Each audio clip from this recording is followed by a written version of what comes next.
Kangaroo Studios, the AusBiz COB is the key stuff you need to know about the day in business and finance. Hello, welcome to the COB. I'm Juliette Sarli. Great to have your company this record Wednesday. Let's have a look at where the local market is finishing the day's trade. You can see there the CBO 200 up 0.9% and the S&P ASX 200 hitting an all-time high. It is going into match off up 80 points or 0.9% to 9,224 points. I think that's just a whisker, a very, very small whisker off an earlier intraday high that we saw, but a very, very solid session after Wall Street rallied overnight, sending the S&P 500 and Dow Jones to record closes on news of another interim peace deal between the US and Iran to end the war, which is now, can you believe it, into its 6th month. So let's get into the themes of the day as we see this record rally really reset the intraday high as the bank sell-off steadied. We've got these Hormuz hopes for an imminent reopening of the Strait of Hormuz, which will hopefully start to see some positive moves in terms of oil flows coming back through and a little bit of light and wonder. A robust quarterly earnings season, according to Jason Todd from TenCap, who's bullish on August. We did have LNW, Light and Wonder, coming through with their earnings as well today. But you can listen rather to that interview, watch that interview with Jason Todd that I had from TenCap earlier. He does seem to be thinking that a lot of this pessimism over reporting season is very much overdone. And maybe he's right with the bulls in charge today. Let's have a look at the tech sector, which is doing very well, led by WiseTech, up by more than 6%. Xero, Life360, Tech One, NextDC, all looking pretty good. The banks, well, I mentioned there was a bit of a sell-off, but that steadied somewhat, and you've got CBA now just down by 1.8%, Westpac, NAB, ANZ all off by about 0.2 to 0.1%, and Macquarie Group actually continuing to add to those records, up another 2% there. The energy sector also in focus as we saw crude oil prices fall to a 3-week low following comments from Qatari and US officials raising these hopes for a diplomatic resolution to the Iran war. Brent crude futures were down more than 5% to below $80 a barrel. David Sokolsky from Carrera Capital telling me earlier today he does not see any scenario where you could see oil getting back to 100 or those lofty calls of $150 in this current cycle. Let's have a look at some of the other corporate stories we are following. Endeavour Group falling after its preliminary results showed the group flagged more than $311 million in significant items that is expected to drag full-year profit down almost 15%. I mentioned Light and Wonder. Well, it rose after it posted better than expected quarterly earning results. Neuren Pharmaceuticals was a standout today. That was off the back of some solid sales results. And we also had Pinnacle Investment in focus after announcing its results to the share market after the close of trade yesterday.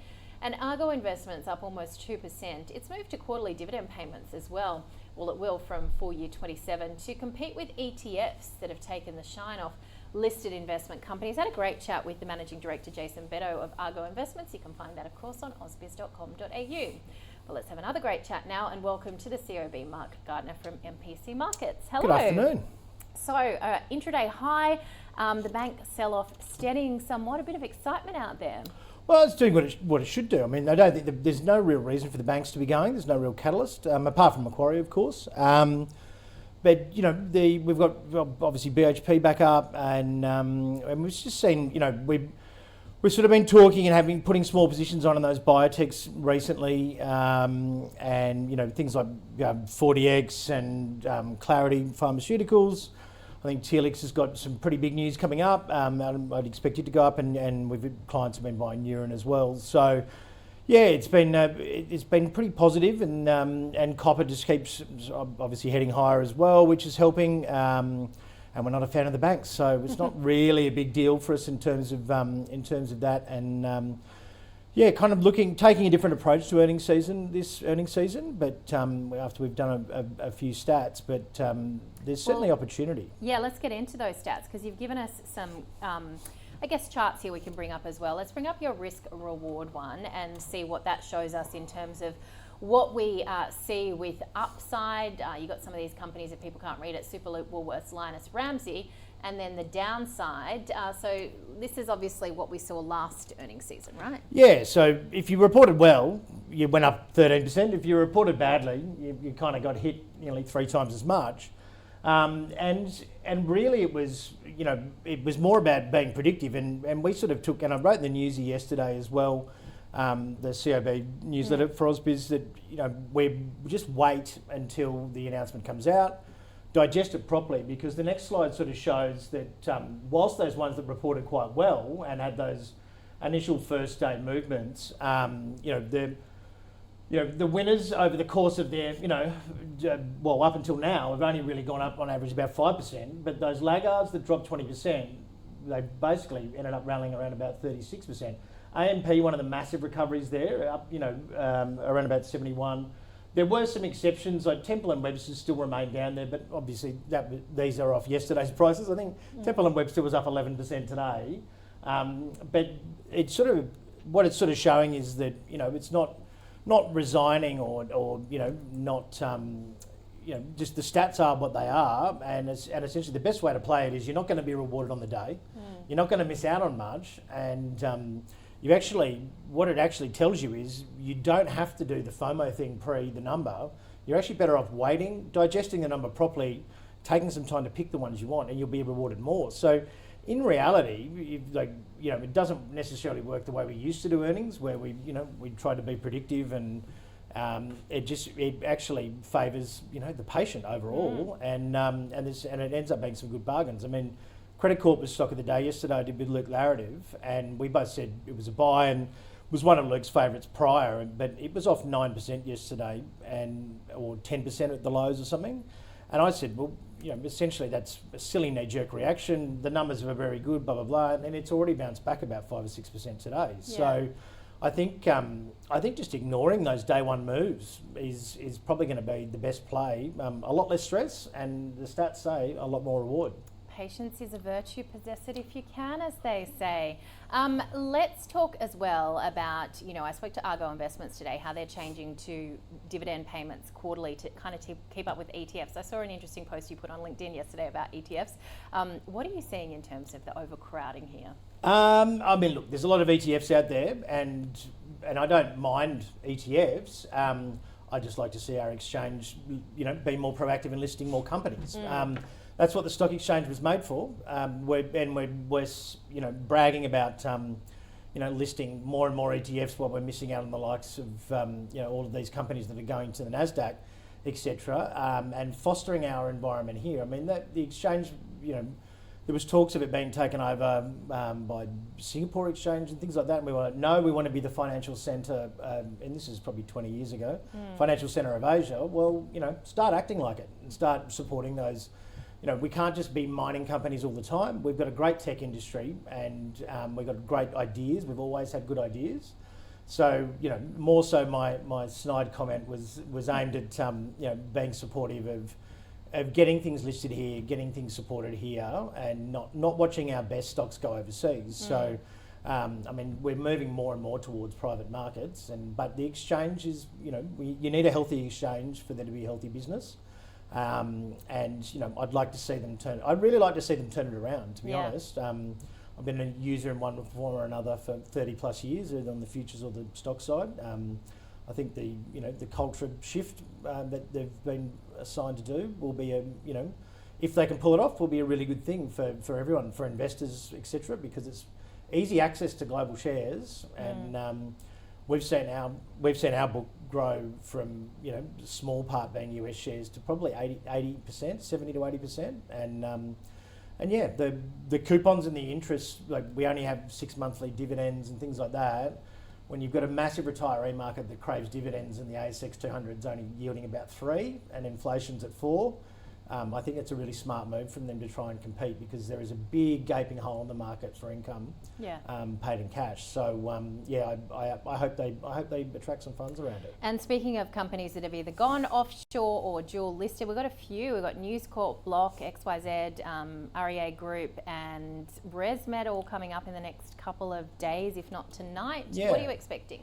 We like ResMed. We're long ResMed at the moment. REA, I'm a little bit cautious, but I think it's been caught up in the SaaS apocalypse, but realistically, it's a volume, and the fact that the housing market's coming off, but it's a volume business. It's not necessarily, it's not tied to higher housing prices. So we don't have any money in it at the moment, but my gut feel is it'll probably report better. And I think that quite a lot of these affected companies, TNA, WiseTech and Xero, I think their earnings will be far better than how they've been dragged down, with that SaaS apocalypse thing. Yeah. And we've started to see the cybersecurity stocks in the US have gone to record highs, and you started to see green shoots in a lot of quality SaaS, and they've started to come back. So I think if they report well, we should see them head higher. But it was very good, but albeit scary buying back in March. We are going to be speaking to Mick Farrell from ResMed. Anything you'd like him to answer? No. I think he's a pretty good communicator overall. He's a great they're very good at marketing, and they're in shop fronts, and you can lease them, you can buy them second hand now. They've got apps.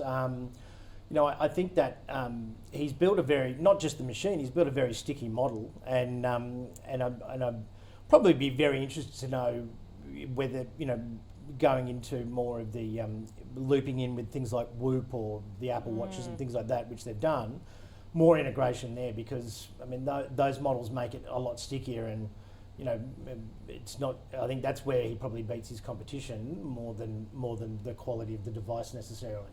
All right, Mark, always good to chat. Thank you so much. Thank you. Mark Gardner from MPC Markets. Taking it back to stock specifics, the stock of the day on the call was Neuren Pharmaceuticals.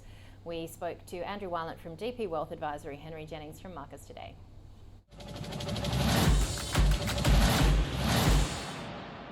I've been a fan of Neuren Pharmaceutical for an awful long time. John Pilcher has been a class act in this respect. They have one drug with another drug coming as well, NZ2591, I think it is from memory, which is the one in sort of progress at the moment. But the debut, the Arcadia deal, has been good. Sales are good.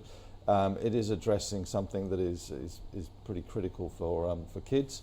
And as I say, I've been a fan of this one for some time. And so I think one of the reasons you're seeing it popping today is the people who were betting that the share price was going to come off are having to madly cover their shorts. Now, does that mean that it could potentially sort of fall back and settle sort of in that $20 mark or something like that? It does seem range bound, just looking at a chart here, anywhere between $12.50 and about 20. Well, it's high $25, but 23. So buying at 23 does seem brave, especially when you're being asked to pay 39 times earnings. But if you look at the forecast earnings per share growth next year, it's 113%. So it's pretty strong earnings growth. I think it'll probably settle over the next couple of days, and if you can get it in the low 20s, I'd be very interested.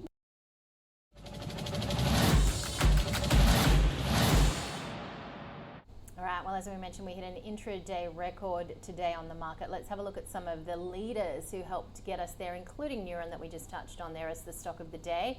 IperionX as well, 4D Medical, Capricorn Metals and Aura Bandit Mining.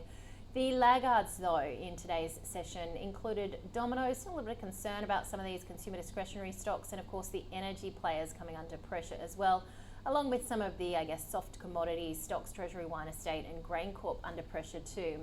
In the small end of town, Mastermind had a very good session, up 26%, as did Felix Gold and Mika Metals, while these stocks on your screen, including Rand Mining and Karma, were among some of the laggards. Tonight, we are looking out for some big earnings from the US, including Manjaro maker Eli Lilly, SanDisk, Walt Disney, Shopify, Uber, and News Corp, which of course is dual listed here. Also the ADP employment figures and the ISM Services PMI. So tomorrow, earnings season ramps up even more. We'll hear from REA Group, which is of course the parent company is News Corp, and we'll react to News Corp as well. Block or XYZ will be reporting in the US tonight, and we'll react to that as well. Beach Energy and AMP locally as well. US President Trump also due to speak in the morning, so we'll see how that weighs into the overall geopolitical aspect and the impact there on crude oil prices, and the goods trade balance is also due. Let's have a final check of where the local market has finished the day's session, with the CBO 200 there up 0.9%. and the S&P ASX 200 just a whisker off all-time highs. It is closed higher. It has closed higher by 82 points, 0.9%, 9,227, a new 100-day high, and it is only 0.02% off all-time highs, up 2% over the past 5 sessions. That is a pretty good outcome. We'll leave it there. Don't forget you can catch up with all of our interviews on ausbiz.com.au. We'll see you from 9:45 a.m. tomorrow.